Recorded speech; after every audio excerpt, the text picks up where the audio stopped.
Hello दोस्तों, नमस्कार। इस हफ्ते के करंट अफेयर के साथ उपस्थित हूँ आपके साथ, जिसमें पहला प्रश्न है, हाल ही में ऊंची उड़ान नई पहचान नामक पोस्टर किस प्रदेश सरकार द्वारा जारी किया गया है। तो ये ऊंची उड़ान और नई पहचान जो पोस्टर जारी किया गया, उत्तर प्रदेश सरकार ने अपने कार्यकाल के 6 साल पूरे होने के उपलक्ष्य में जारी किया। तो इसका विकल्प हो जाएगा 3, उत्तर प्रदेश सरकार। अगला प्रश्न संख्या 2 है, हाल ही में किस राज्य ने धर्म के आधार पर मिलने वाले आरक्षण को समाप्त कर दिया गया। उत्तर प्रदेश, उत्तराखंड, मध्य प्रदेश या कर्नाटक। तो कर्नाटक जो है, वहाँ पे जो अल्पसंख्यक मुसलमानों के लिए जो 4% आरक्षण मिलता था, उसके लिए उसने ख़त्म कर दिया है। तो इसका विकल्प हो जाएगा 4। अगला, हाल ही में सीआरपीएफ का 84वां स्थापना दिवस कहाँ मनाया गया। झारखंड में, छत्तीसगढ़ में, बिहार में या मध्य प्रदेश में। तो ये छत्तीसगढ़ के बस्तर नामक जगह पे मनाया गया। तो कौन सा विकल्प हो जाएगा 2, बस्तर जो जगह थी, बस्तर जगह है वहाँ पे ये मनाया गया। अगला, हाल ही में आयोजित विश्व मुक्केबाजी चैंपियनशिप में भारत की किस खिलाड़ी ने स्वर्ण पदक जीता है। निकहत जरीन ने, लवलीना बोरगोहाई ने, उपरोक्त दोनों ने या उपरोक्त में से किसी ने नहीं। तो दोनों ने ही स्वर्ण पदक अभी जीता है इसमें विश्व मुक्केबाजी चैंपियनशिप में। तो विकल्प संख्या 3 सही हो जाएगा। अगला हमारा है, स्विस ओपन बैडमिंटन टूर्नामेंट 2023 में रिक्की रेड्डी और चिराग शेट्टी की जोड़ी ने पुरुष डबल का खिताब किस देश की जोड़ी को हराकर जीता है। ये भारत की जोड़ी है और इसने स्विस ओपन में जीत हासिल की है पुरुष डबल्स में। तो इन्होंने हराया चीन की जोड़ी को, चीन की जोड़ी के लिए। तो उसके बाद अगला प्रश्न संख्या 6, 1 अप्रैल 2023 पान मसाला और सिगरेट पर 1 अप्रैल 2023 से पान मसाला और सिगरेट पर क्रमशः कितना जीएसटी शेष लगेगा। 50, 100, 25, 50, 50, 101, 51, 100। तो जो हमारा पान मसाला है उस पे लगेगा 51% और सिगरेट पे 100%। विकल्प संख्या 4 सही हो जाएगा। हाल ही में इसरो ने अपने भारी भरकम LVM-3 रॉकेट के जरिए किस देश की कंपनी के 36 उपग्रहों को एक साथ लॉन्च किया है। तो ये कंपनी है हमारी ब्रिटेन की कंपनी है वनवेव समूह नाम की, उसके ये उपग्रह हैं। तो ये हो जाएगा पहला विकल्प सही। उसके बाद है प्रश्न संख्या 8, हाल ही में केंद्र सरकार ने 1 अप्रैल 2023 से मनरेगा मजदूरी में वृद्धि की है। इनमें से किस राज्य में प्रतिशत वृद्धि सबसे अधिक हुई है। प्रतिशत वृद्धि की अगर बात करेंगे तो ये हरियाणा, राजस्थान, मध्य प्रदेश या छत्तीसगढ़। तो प्रतिशत वृद्धि सबसे ज़्यादा हुई है हमारी राजस्थान में सबसे ज़्यादा वृद्धि हुई है। और अगर इस समय वर्तमान में इन्होंने 7 से 26 रुपये तक की बढ़ोतरी की है। और इस समय सबसे ज़्यादा जो अगर मजदूरी की बात करेंगे तो वो हरियाणा में है 357 रुपये, 357 और रुपये। सबसे कम MP और छत्तीसगढ़ में, सबसे कम MP और छत्तीसगढ़ में, जिसमें कितनी है 221 रुपये। तो ये सबसे अधिक प्रतिशत वृद्धि कहाँ हुई, राजस्थान में। विकल्प संख्या 2 हो जाएगा। प्रीतिंकर दिवाकर हाल ही में किस हाईकोर्ट का मुख्य न्यायाधीश नियुक्त किया गया। प्रीतिंकर दिवाकर को लिए किस हाईकोर्ट का नियुक्त किया गया। तो ये किए गए इलाहाबाद हाई कोर्ट में। उसके बाद हमारा, उत्तर प्रदेश के किस शहर में 22 अप्रैल से पुष्करालू मेला आयोजित किया जाएगा। तो ये आयोजित किया जाएगा कानपुर, प्रयागराज या वाराणसी, अयोध्या। तो ये आयोजित किया जाएगा 22 अप्रैल से वाराणसी में। तो ये पुष्करालू मेला क्या होता है, ये दक्षिण भारत का जो समाज होता है, दक्षिण भारतीय समाज है, वो अलग अलग नदियों पर हर साल पुष्करालू मेले का आयोजन करता है। और ये गंगा नदी है, गंगा नदी की इस बार 11 साल बाद गंगा नदी की बारी आई है, 11 साल बाद। और ये वाराणसी में गंगा नदी के तट पर ये आयोजित किया जाएगा। हाल ही में मेडिटेरियन सागर में किस देश के पास एक नाव डूबने से दर्जनों लोगों की मौत हो गई। मेडिटेरियन सागर से होकर जा रही थी, कहाँ जा रही थी, इटली जा रही थी नाव। तो ये ट्यूनीसिया के पास, इसमें डूबने से कई लोगों की मौत हो गई। तो विकल्प संख्या 2 सही हो जाएगा। अगला हमारा प्रश्न संख्या 12, हाल ही में आयोजित प्रथम महिला T20 प्रीमियर लीग किस टीम ने जीता? Mumbai Indians, Delhi capital, RCB या गुजरात जायंट? तो ये जीता हमारा मुंबई इंडियंस ने, जिसकी कप्तान थी हरमनप्रीत कौर, और दिल्ली कैपिटल जो है ये सेकंड नंबर पे रही, उप विजेता रही। अगला प्रश्न संख्या 13, हाल ही में किस देश में व्यापक न्यायिक सुधार योजना का विरोध हो रहा है? बहुत ज़बरदस्त विरोध हो रहा है। कहाँ पे? इजराइल में। इजराइल में जो बेंजामिन नेतन्याहू हैं, वहाँ के पीएम, उनका बहुत ज़बरदस्त विरोध हो रहा है। तो विकल्प संख्या 4 सही हो जाएगा। हाल ही में इनोसेंट वरीद थेक्के थाला का निधन हो गया। वे थे एक लेखक, मलयालम अभिनेता, मलयालम संगीतकार या एक पत्रकार? तो ये जो थे मलयालम अभिनेता थे, मलयालम अभिनेता। उसके बाद है, भारत सरकार ने हाल ही में पिछले 15 दिनों में घटिया और नकली दवाई बेचने वाली कितनी कंपनियों के लाइसेंस रद्द किए हैं? पिछले 15 दिनों में बहुत तेज़ी से इसने 18 कंपनियों के लाइसेंस रद्द कर दिए गए हैं जो नकली दवाइयाँ या घटिया किस्म की दवाइयाँ बेचती थीं।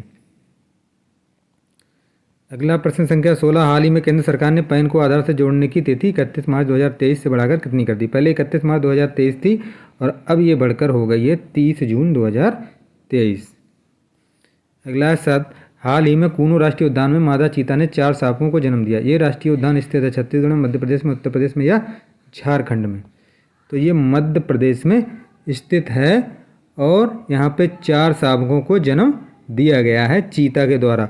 और ये 1947 में पहली बार चीता देखा गया। तो लगभग 75 साल बाद ये घटना, किसी मादा चीता ने बच्चे को, जो शावक है, उसके लिए जन्म दिया। ये चीते जो नामीबिया से लाए गए थे प्रधानमंत्री के जन्मदिन पर, वही चीते हैं, जिसमें 5 मेल और 3 फीमेल थे। टोटल 8 चीते लाए गए थे। हाल ही में जाने माने उद्योगपति और कुरुक्षेत्र के पूर्व सांसद नवीन जिंदल को किस विश्वविद्यालय द्वारा लाइफ टाइम अचीवमेंट अवार्ड दिया गया? कैम्ब्रिज यूनिवर्सिटी, ऑक्सफोर्ड यूनिवर्सिटी या यूनिवर्सिटी ऑफ टेक्सास या उपरोक्त में से कोई नहीं? तो इन्हें यूनिवर्सिटी ऑफ टेक्सास के द्वारा ये पुरस्कार दिया गया। अगला है, स्वामी विवेकानंद युवा सशक्तिकरण योजना किस प्रदेश सरकार द्वारा आयोजित की जा रही? बिहार, उत्तर प्रदेश, मध्य प्रदेश या पश्चिम बंगाल? तो ये योजना की जा रही उत्तर प्रदेश द्वारा, जिसके तहत 35 लाख युवाओं को, इस बार बता रहे हैं कि 35 लाख युवाओं के लिए टैबलेट या स्मार्टफोन उत्तर प्रदेश सरकार द्वारा वितरित किया जाएगा। 31 मार्च 2023 को शुरू हुआ आईपीएल का ये कौन सा संस्करण है? जो 31 मार्च 2023 को आईपीएल शुरू हो रहा है, ये चौथा संस्करण है? 15वां, 16वां, 17वां या 14वां? तो ये संस्करण है हमारा 16वां जो आईपीएल हो रहा है। इससे पहले 15 बार हो चुका है। अगला है, प्रश्न संख्या है कि मौजूदा समय में दुनिया में केवल 13 देशों में बाघ पाए जाते हैं, जिसमें 70% भारत में पाए जाते हैं। वर्तमान में भारत में बाघों की संख्या है, देखिए, जो बाघ हैं वो अधिकतर भारत में पाए जाते हैं और दुनिया में केवल 13 देशों में इनकी आबादी पाई जाती है। 1973 में इसमें बहुत ही संख्या कम थी। 1973 में जो हमारे यहाँ बाघों की संख्या थी वो 268 थी, 268 थी। और जो 2018 की जनगणना जो थी, 2018 की जनगणना के अनुसार 2967, 2000 कितने थे? 2967 बाघ थे। लेकिन इनकी वृद्धि जो है हर साल 6% की दर से वृद्धि हो रही है। तो इस हिसाब से अभी 2022 में जो जनगणना हुई है उसकी अभी रिपोर्ट नहीं आई है, लेकिन अनुमानतः ये 3500 इनकी संख्या हो सकती है इस समय। तो ये विकल्प संख्या 4 हो जाएगा सही। हाल ही में किस देश में सैन्य शासन द्वारा 40 राजनीतिक पार्टियों को भंग कर दिया गया? अफगानिस्तान, इजराइल, श्रीलंका या म्यांमार? तो ये घटना है म्यांमार की, जहाँ पे 40 राजनीतिक पार्टियों को भंग कर दिया गया, जिसमें आंग सान सू की जो पार्टी है नेशनल लीग फॉर डेमोक्रेसी, उसके लिए भी भंग कर दिया गया है। द वॉल स्ट्रीट जर्नल के रिपोर्टर इवान गेर्शकोचिव को रूस की सुरक्षा एजेंसी ने हाल ही में गिरफ्तार किया है। जर्नल किस देश से प्रकाशित होता है? तो ये जो जर्नल है द वॉल स्ट्रीट है, जो है ये अमेरिका से प्रकाशित होता है, अमेरिका से होता है प्रकाशित। अब भारत के अब तक 40% गांव ODF प्लस घोषित किए जा चुके हैं। ODF प्लस जो खुले में शौच मुक्त होते हैं, और उस अपने स्टेटस को बनाए रखते हैं, शौच मुक्त करने के बाद अपने स्टेटस को बनाए रखते हैं। उसके बाद जो ठोस और तरल कचरा है उसके मैनेजमेंट का भी अच्छा प्रबंधन करते हैं ताकि वो साफ़ सुथरा दिखाई भी दे। तो उन गाँव के लिए हम ODF प्लस में घोषित करते हैं। तो पिछले टोटल भारत में 40% गाँव ODF प्लस हो चुके हैं, लेकिन पिछले एक साल की बात पूछ रहा है कि एक साल में कितने ODF प्लस का दर्जा कितने प्रतिशत गाँव को दिया गया है उन 40% में से। 20, 25, 28, 33। तो अगर एक साल की बात की जाए तो एक साल में 33% गाँव के लिए ये दर्जा दिया गया है। अगला प्रश्न संख्या 25 है। हाल ही में देश की पहली पूर्ण स्वदेशी इलेक्ट्रिक मोटरसाइकिल वेडर किस कंपनी द्वारा लॉन्च की गई? Hero MotoCorp, Ashok Leyland, Ola electric या ओडिसी इलेक्ट्रिक व्हीकल?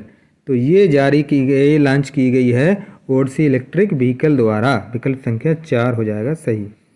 उसके बाद है प्रश्न संख्या 26। भारत में 31 मार्च 2023 को विदेश व्यापार नीति 2023 को जारी किया गया, जिसके अनुसार 2030 तक वस्तु एवं सेवा निर्यात 2 लाख करोड़। 2030 तक कितना लक्ष्य है? 2 लाख करोड़ करने का लक्ष्य है। वर्तमान में भारत का निर्यात कितना है? 70,000 लाख करोड़, 80,000 लाख करोड़ या 85,000 लाख करोड़ या 90,000 लाख करोड़? तो वर्तमान में हमारा निर्यात जो है वो 80,000 लाख करोड़। विकल्प संख्या 2 सही हो जाएगा। हाल ही में बेलेश्वर महादेव झूलेलाल मंदिर में बावड़ी गिरने से कई लोगों की मौत हो गई। ये मंदिर किस राज्य में स्थित है? उत्तर प्रदेश में या तमिलनाडु में या मध्य प्रदेश में या राजस्थान में? तो ये मध्य प्रदेश के इंदौर में स्थित है। ये रामनवमी का मेला था वहाँ, रामनवमी के मेले पूजा के दौरान ये गिर गई बावड़ी और लगभग 36 लोगों की मौत हो गई। उसके बाद है उत्तर प्रदेश में हाल ही में कहाँ सेरीकल्चर मेले का उद्घाटन किया गया? सेरीकल्चर, जहाँ रेशम कीट पालन होता है, उस मेले का उद्घाटन सेरीकल्चर में क्या करते हैं? हम रेशम कीट का पालन करते हैं। तो इस मेले का उद्घाटन उत्तर प्रदेश में गोरखपुर में किया गया है। हाल ही में टाटा पावर ने किसे MD एंड CEO के रूप में नियुक्त किया है? प्रवीर सिन्हा, नटराज चंद्रशेखर, सिद्धार्थ शर्मा, अनुज मीनू, मिस्त्री? तो ये इनका नाम है प्रवीर सिन्हा। टाटा पावर जो है जो बिजली बनाने, बिजली उत्पादन और बिजली डिस्ट्रीब्यूशन वाली मेन कंपनियों में से है। उसके बाद है हाल ही में किस राज्य में स्पेस सिस्टम डिज़ाइन लैब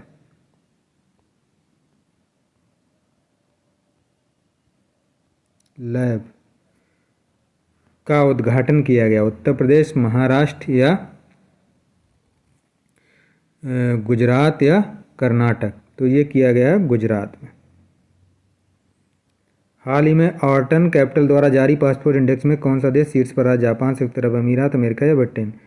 तो इसमें सबसे ऊपर रहा हमारा संयुक्त अरब अमीरात। उसके बाद है किस राज्य के मुख्यमंत्री ने हाल ही में पथश्री और रास्ताश्री परियोजना का शुभारंभ किया? पथश्री और रास्ताश्री, तो ये किया उत्तर प्रदेश, उत्तराखंड, पश्चिम बंगाल या बिहार? जो पश्चिम बंगाल के जो मुख्यमंत्री हैं ममता बनर्जी, उसके द्वारा ये लॉन्च किया गया, इसको शुरुआत की गई। हाल ही में किस राज्य की कांगड़ा चाय को यूरोपीय GI टैग मिला है? असम, मेघालय, हिमाचल प्रदेश या अरुणाचल प्रदेश? तो ये कांगड़ा चाय जो हिमाचल प्रदेश की है, इसके लिए ये GI टैग यूरोपीय का मिला है।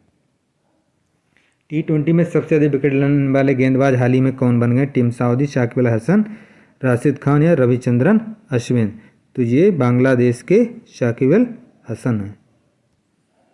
हाल ही में स्टार्ट स्पोर्ट ने किसे अपना ब्रांड एम्बेसडर बनाया है? स्टार स्पोर्ट जो है उसने रणवीर सिंह को अपना ब्रांड एम्बेसडर बनाया। रणवीर सिंह जो हमारे फिल्म अभिनेता हैं। हाल ही में किस देश ने राष्ट्रीय जीनोम रणनीति जारी की? अमेरिका, चीन, भारत या संयुक्त अरब अमीरात? तो इसमें भी हमारा हो जाएगा संयुक्त अरब अमीरात ने ये नीति जारी की है। भारत के किस राज्य के NGO तपोवन को हाल ही में चिल्ड्रन चैंपियन अवार्ड से सम्मानित किया गया है? तो ये किस राज्य का है? किस राज्य का NGO? तो ये NGO जो है असम का है। असम का है ये। चर्चा में रहा होपी किस देश में रहने वाले लोगों का जातीय समूह है? तो ये होपी जो जातीय समूह है ये अमेरिका के रहने वाले लोगों का है, अमेरिका से संबंध है इसका। किस IIT ने हाल ही में दूध में मिलावट का पता लगाने के लिए उपकरण विकसित किया है? तो ये है IIT, विकल्प संख्या 3, IIT मद्रास। हाल ही में किस बैंक ने अपना पहला इलेक्ट्रॉनिक बैंक गारंटी जारी की है? तो है HDFC बैंक है, ICICI बैंक है, यस बैंक है, एक्सिस बैंक। तो ये हमारा है ICICI bank, axis bank, yes bank. विकल्प संख्या 3। अगला है QS वर्ल्ड यूनिवर्सिटी रैंकिंग 2023 में एशिया में सबसे अधिक प्रतिनिधित्व वाला देश, यानी सबसे ज़्यादा विश्वविद्यालय कहाँ के हैं इसमें, अगर रैंकिंग की टॉप सबसे ज़्यादा प्रतिनिधित्व कौन कर रहा है, तो ये हमारा है चीन। उसके बाद हाल ही में BCCI ने टाटा IPL 2023 के लिए किसे अपना आधिकारिक भागीदार बनाया? पतंजलि को, हर्बल लाइफ को, डाबर इंडिया लिमिटेड को या TVS मोटर्स को? तो ये विकल्प इसमें हो जाएगा, हर्बल लाइफ को इन्होंने आधिकारिक भागीदार बनाया है टाटा का जो IPL है।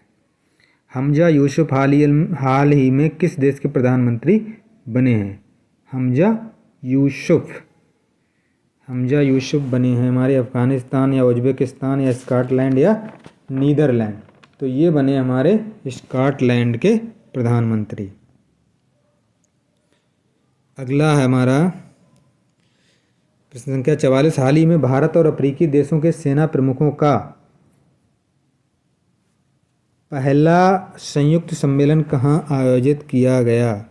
नई दिल्ली, बेंगलुरु, पुणे या मुंबई? तो ये आयोजित किया महाराष्ट्र के पुणे शहर में।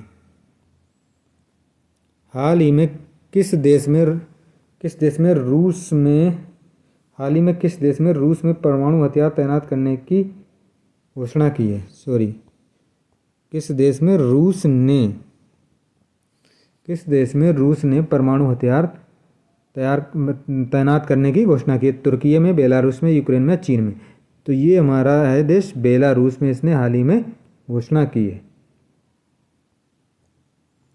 अगला प्रश्न संख्या 46 है। वित्त वर्ष 2022-23 में GST संग्रह 18.20 लाख करोड़ हुआ, जो पिछले वर्ष से कितने प्रतिशत अधिक है? जो पिछले वर्ष हमारा 21-22 में जो GST संग्रह था वो था 14.83 लाख करोड़ रुपए, और इस बार हुआ है 18.20 लाख करोड़, जो पिछले बार से 22% अधिक है। प्रोजेक्ट टाइगर के 50 वर्ष पूरे हुए हैं। 50 वर्ष पूरे हुए हैं, जिसकी शुरुआत हुई 31 मार्च 1973 को, 28 मार्च 1973 को, 1 मार्च 1973 को या 1 अप्रैल 1973 को। तो ये हो जाएगा हमारा 1 अप्रैल 1973 को इसकी शुरुआत हुई, और 1 अप्रैल को अभी हमने इस प्रोजेक्ट के 50 वर्ष पूरे किए हैं। हाल ही में AI सॉफ्टवेयर ChatGPT पर रोक लगाने वाला पहला यूरोपीय देश बन गया है। जो ChatGPT होता है, ये क्या होता है कि मानव की बुद्धि की तरह सोच समझकर जो भी हम टाइप करते हैं तो उसका ये AI जो है या इसके थ्रू आंसर मिलता है हमें। तो ये देश यूरोप का जो है वो इटली है। इटली ने इसे रोक लगा दी। इससे पहले इसको चीन, रूस और उत्तर कोरिया और ईरान पहले इस पर रोक लगा चुके हैं। अब ये इटली ने भी इसे रोक लगा दी, क्योंकि उसे इस बात की जांच कराएगा कि कहीं उसकी कोई जासूसी तो इस सॉफ्टवेयर के थ्रू नहीं हो रही है। हाल ही में रुद्रेंद्र टंडन को किस देश में भारत के अगले राजदूत के रूप में नियुक्त किया गया है? तो ये फ्रांस, ग्रीस, अल्जीरिया या अफगानिस्तान? तो इन्हें ग्रीस के लिए नियुक्त किया गया, और फ्रांस, अल्जीरिया और ये अफगानिस्तान इनके ये पहले रह चुके हैं, वहाँ पे ये राजदूत रह चुके हैं। अगला प्रश्न संख्या 50। हाल ही में भारत और कौन सा देश भारतीय रुपये में व्यापार करने पर सहमत हुए? श्रीलंका, मलेशिया, इंडोनेशिया या बांग्लादेश? तो ये देश है हमारा मलेशिया। मलेशिया जो है भारत के साथ रुपये में व्यापार करने के लिए सहमत हो गया है।